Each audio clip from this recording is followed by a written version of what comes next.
सर्वप्रथम मैं अपने शिव गुरु के चरणों में प्रणाम करती हूँ। मैया भवानी के चरणों में प्रणाम करती हूँ। सब देवी देवता के चरणों में प्रणाम करती हूँ। शिव शिष्या रजिका के प्रणाम स्वीकारो। और इस संसार में जितने गुरु भाई बहन है सबको प्रणाम कर रही हूँ। मेरे प्रणाम को स्वीकार करो। हर हर महादेव। मैया भवानी की जय। आइए दीदी, एक बार फिर छोटा सा भजन लेकर आई हूँ। शिव शिष्या रजिका चैनल को आप मेरे भजन का आनंद लीजिए और चैनल को सब्सक्राइब कर दीजिए।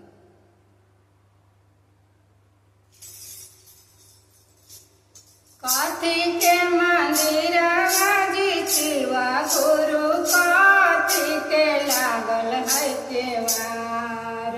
काठी के मंदिर जी शिवा गुरु काठी के लागल है केवार। कवन आए गुनाजी शिवा गुरु शिष्या के दिहला विचार।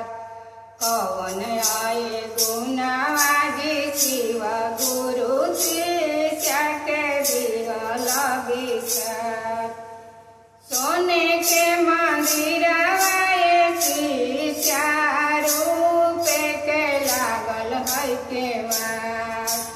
सोने के मंदिर शिष्या रूप के लागल है केवार। दया नहीं मंगलू शिष्या तोहरा के दिहनी दिशा। चारा चाना कोइलू शिष्या तोहरा के दिहनी दिशा। पलंग से उठलू रे शिष्या मोचिया हो बैठलू। पलंग से उठी के रे शिष्या मोचिया हो बैठलू। माया में भूलैलू शिष्या कबहू न कैलू ध्यान। माया में भूलैलू शिष्या कबहू न कैलू ध्यान। दया नहीं मंगलू शिष्या कैलू न चरचा हमार। दया नहीं मंगलू शिष्या कैलू न चरचा हमार। कबहू न कैलू शिष्या न मन से हो प्रणाम। कबहू न कैलू शिष्या न मन से हो प्रणाम। गुरु तो बनवलू रे शिष्या तीन सूत्र दिहलू भूला। गुरु तो बनवलू रे शिष्या तीन सूत्र दिहलू भूला।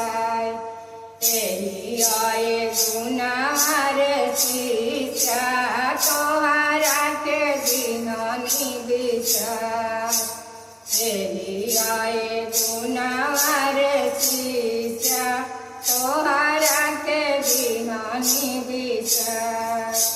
काठी के मंदिर शिवा गुरु काठी के लागल है केवार।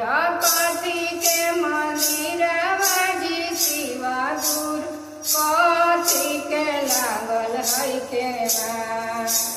कवन आए गुनाजी शिवा गुरु शिष्या के दिहला विचार। कवन आए गुनाजी शिवा गुरु शिष्या के दिहला विचार। हर हर महादेव। मैया भवानी की